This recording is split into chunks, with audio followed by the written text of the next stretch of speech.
things first, I'ma say all the words inside my head. I'm fired up and tired of the way that things have been. Oh, good morning mga lodi. Start na natin buuin yung aluminum natin. Yung mga joint pala na to, hindi ako gagamit ng ano dito, ng tawag doon, yung pampatigas nya. Kasi sa una lang ano yun, okay. Pag tumagal na, ano tong rolos thread siya, lumalambot. Kaya yung mga joint nito, hindi ako gagamit ng ano,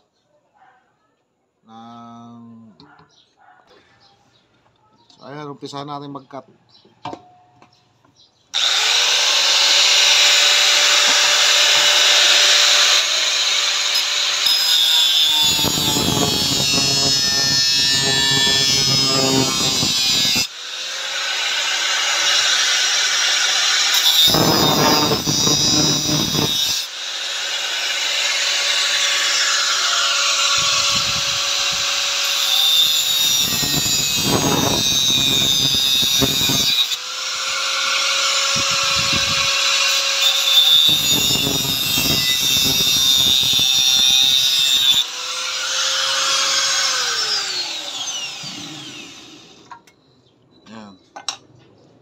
Bali ganito gagawin natin. Tapos yung ano, iayapos natin dito.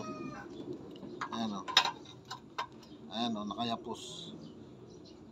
Para mas matibay yung ano nya, yung kapit nya. Ayan o, kita nyo. O. Diba? Saktong sakto. Tapos pag nilagyan mo ng rivet dyan, mas matibay ito. Kaysa maglalagay ka ng pampatigas. Kasi ito nakayapos eh. Parang ganon.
Ayan o.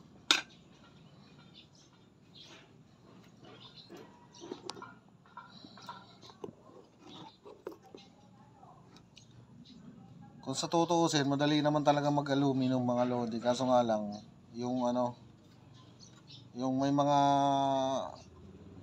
way to na ano, nakakalito pag hindi talaga kayo marunong. Kailangan kabisado nyo yung mga channel, kung anong gagamitin nyo. Tapos yung mga sukat, kailangan expert kayo, ganun. Ganun lang.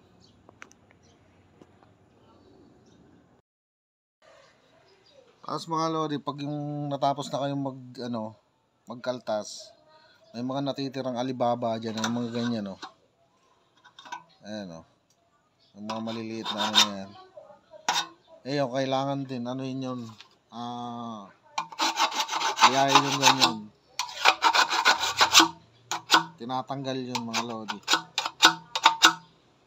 Importante rin yun kasi pag sinalpak mo yung isa na may ganun, hindi siya lalapat. Importante sa aluminum na kailangan nakalapat siya. Para pag nilagyan mo ng rivet, talagang maganda yung pagkakasalpak mo.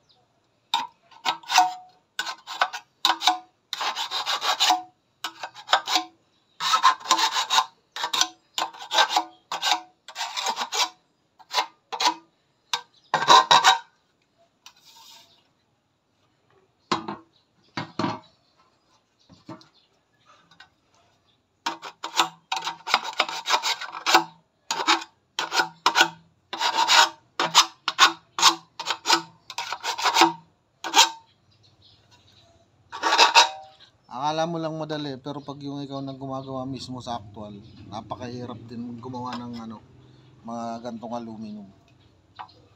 Lalo't hindi ka sanay.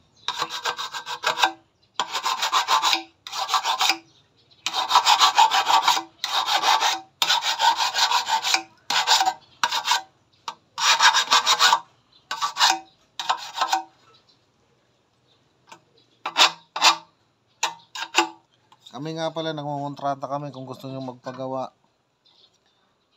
Mag-PM lang kayo. Tapos kasi yung yung stepfather ko talaga, ay yung biyanan ko pala, parang stepfather din kasi hindi natutong asawa ng ng nanay ng misis ko eh. Parang stepfather na rin gano'n. Ewan ko, basta. Siya talaga yung nangungontrata. Minsan gumagawa rin ako sa kanya, ganun. Kaya kung gusto nyo magpagawa, PM lang mga lodi.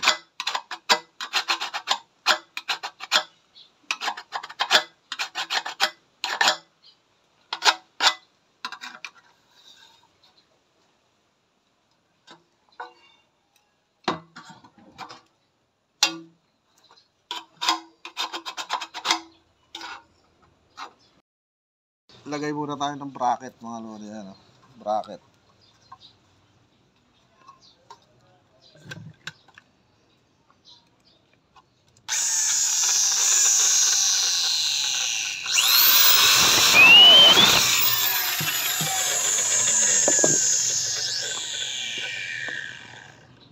Ayan.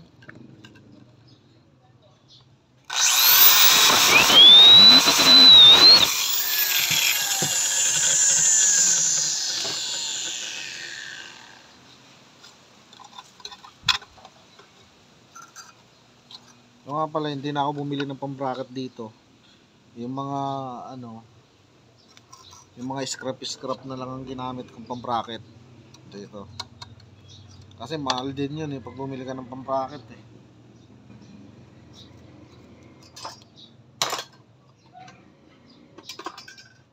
Kaya ang ginawa ko yung mga scrap na lang.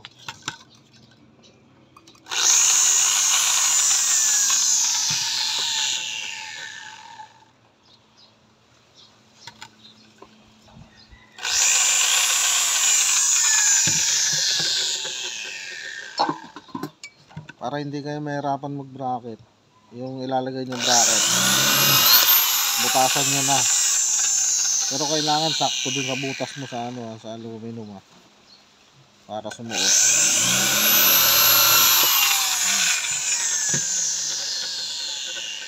Ayan kailangan sasakto sa butas mo yung binutas mo dito sa pinaka-bracket nya, para di kayo mahirapan mag-bracket. Ayan, sakto sa butas diba?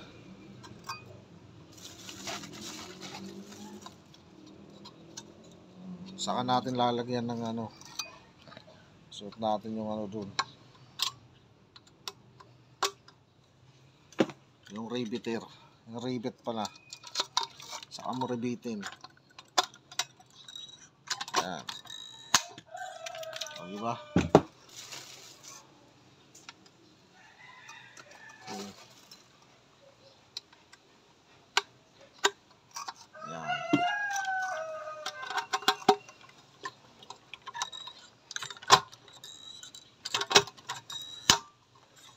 Bali dito sa pinaka joint nya, naglagay tayo dito ng rivet tsaka ng ito. Pero ang kagandahan ng ganito, mamaya makikita nyo kung bakit na sinasabi ko na mas matibay itong gagawin ko na to kaysa sa mga ordinary na nabibili nyo sa market. Kasi itong pinaka na to, ayan, pag nabuo ko na to, pag salpak nito, ito nakayapos dito, makakaribit ka pa dito, kaya mas matibay siya kaysa yung kasi ginagawa nung iba, diba, ganito.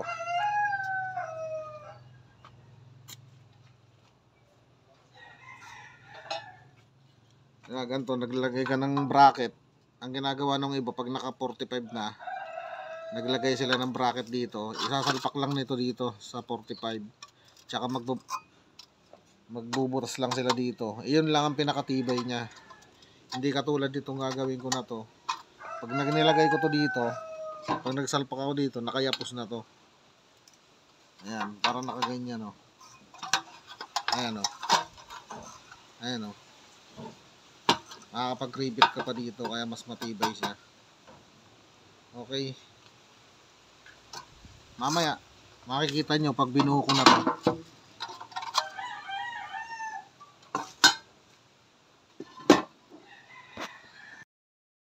Ito, maglalagay na tayo ng paa mga lodi. Ito yung sinasabi ko sa inyo kanina. Ayan, di ba? Ito, naka-rivet na. Ayan. Tapos, paglagay natin ng paa, nakaklam din to. Ayan. Nakaklam dito. Ayan. Mas matibay yung ganito kasi makakapag-rivet ka pa dito. Ayan, kita ba? Ah?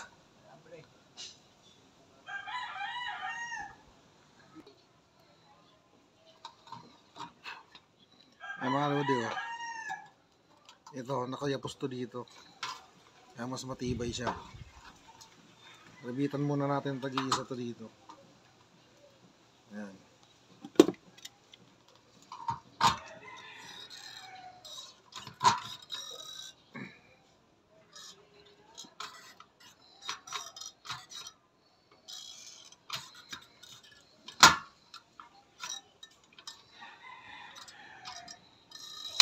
Ayan. Ayan o. Diba? Nakayapos siya dun sa ano kaya mas matibay.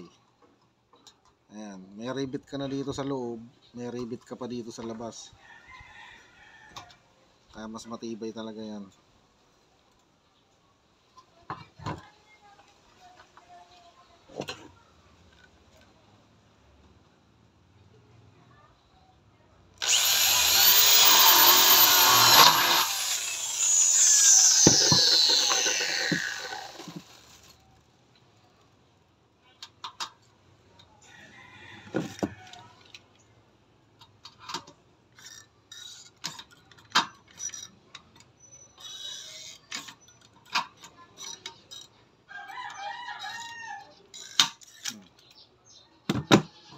Diba? Ganon ang diskarte mga lodi. Kasi yung ano, yung pag walang ganito, hindi nyo ginantuhan, yung sa 45 na rivet na yun, sa una lang maganda yun. Pero pag tumatagal na yung ano, yung aluminum, nagiging maluwag yan, doon na nag-ano na pagkasira. Ay yung ganito talaga, mas matibay yan pag nakaganyan.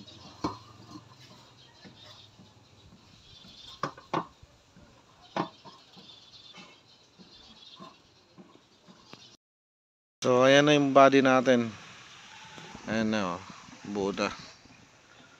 Ayan, wala pa lang siyang partition. So mamaya lalagyan natin siya ng partition. Ayan. Ayan sinasabi ko sa inyo na kaya po sa ayan oh. Mas matibay yan kaysa nakaganto lang. Naka 45 lang. Kasi ito may rivet ka dito. Ayan, sa loob. Tapos may rivet ka pa dito sa labas. Kaya mas matibay siya. Ito na yung pinaka-body niya. Wala pa lang to dito ang partition dito sa gitna. Tapos mga salamin. Wala pa. Ayan pa yung salamin. Ikakat pa. Ayan. Ayan na siya. Kinalabasan.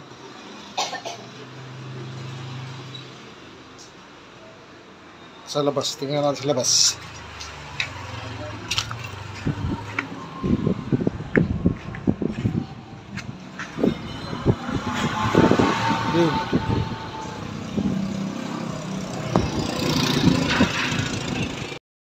pa kinalabasan ng aking sari-sari store. 2 linggong hindi nakapagbukas. Chano sari-sari store. Ayan. Ayan, dyan tayo naging busy. Ito, pinalagyan ko ng upuan. Tapos ayan na yung kinalabasan ng ano natin. Upuan. Tapos yung divider natin na salamin na ginawa natin. Ayan ang kinalabasan. Ayan ang harap. Dito pwede ka rin gano dito. Ayan mga basura hindi pa na ano na itatapon. Ayan. Ito may sliding door dito. Ayan. Si Isha may mga ano pa hindi pa alam kung saan ilalagay. Yan, lagayan ng dilata.